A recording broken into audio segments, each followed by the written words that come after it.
We're sitting with Harry Aftel. He is originally from Czechoslovakia, currently living in Boca, having spent over 40 years in Hillcrest, Queens, but he's a survivor of the Holocaust, having been in at least 4 concentration camps. So, Harry, we've been sailing together, and I know you have also a very interesting story that we want you to share with our audience. So here you are, you're born in Czechoslovakia, 1944 comes along, and then what happens? 1944 came along, then the first thing they did, the Germans is made us put on the yellow bands. And of course they closed up the shul. We had to live in a private house secretly. And then they took us into ghetto. Which ghetto were you in first? There was a ghetto. It was a ghetto first in the house for a few days, and then it took us into Hungary. Matiszolk it was called. Matiszolk, there's a ghetto over there. And from there they moved you. From there we went to Auschwitz. How old were you at the time? 14. 14 years old. And now we're 1944. So how long were you in Auschwitz? Auschwitz was for 4 weeks. 4 weeks. A month. A month. A month in Auschwitz, a month in Buchenwald, and then we moved us into Remsdorf. It's 40 kilometers from Leipzig. We helped rebuild a factory. They're called Brankola Benzene. It was bombed out, of course, and we built it up. And then they move you again? No, that's all. From there, the front moved closer. They moved us out in trains. We came into a big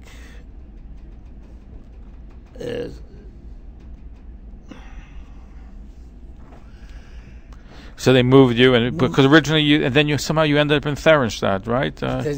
Did you end up? Where were you liberated? In Theresienstadt. In Theresienstadt, okay. We were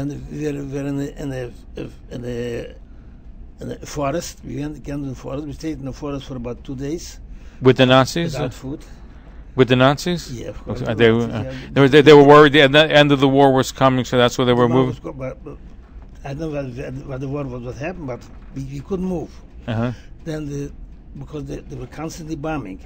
When the bombing stopped, they put us back into the trains.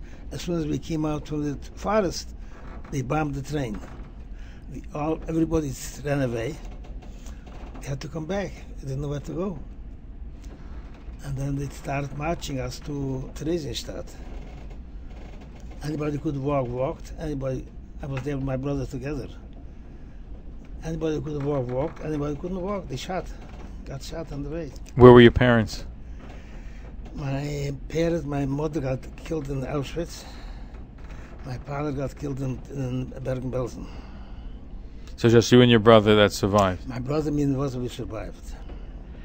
And so you were liberated by the Americans, and how'd you end up in the United States? So I was liberated by the Russians, actually. By the Russians, okay. Yeah, by the Russians liberated. They brought us back they secured us because we were sick.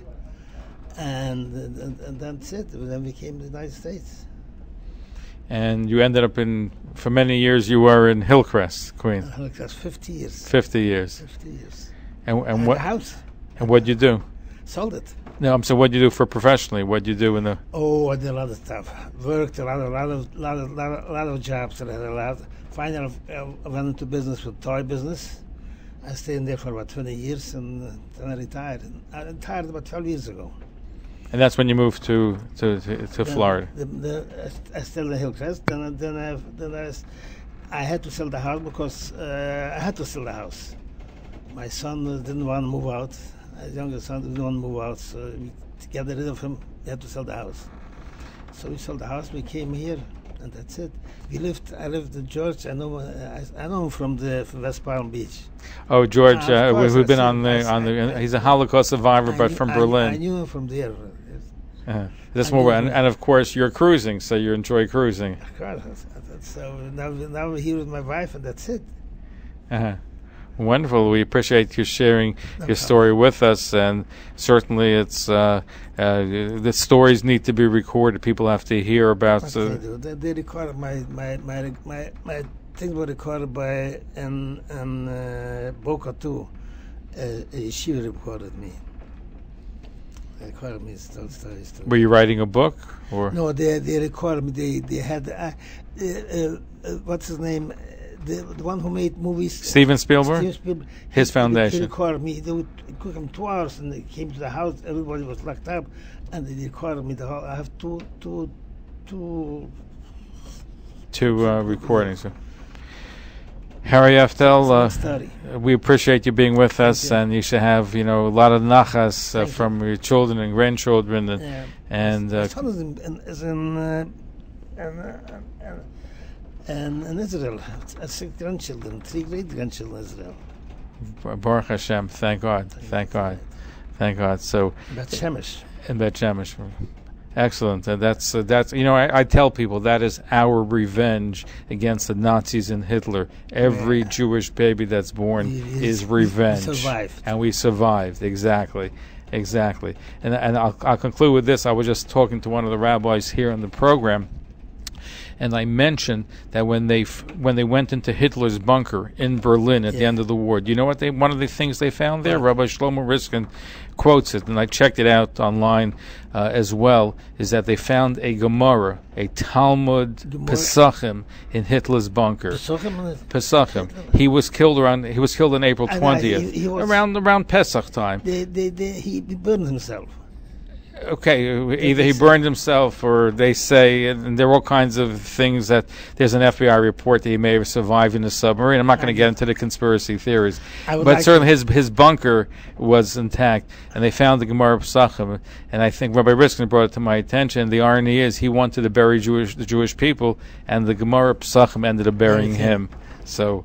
That's called. Of all the items, Gemara Pesachim and Talmud Pesachim in his bunker. Rabbi Herzog, the chief rabbi of Israel, I believe had this particular Gemara.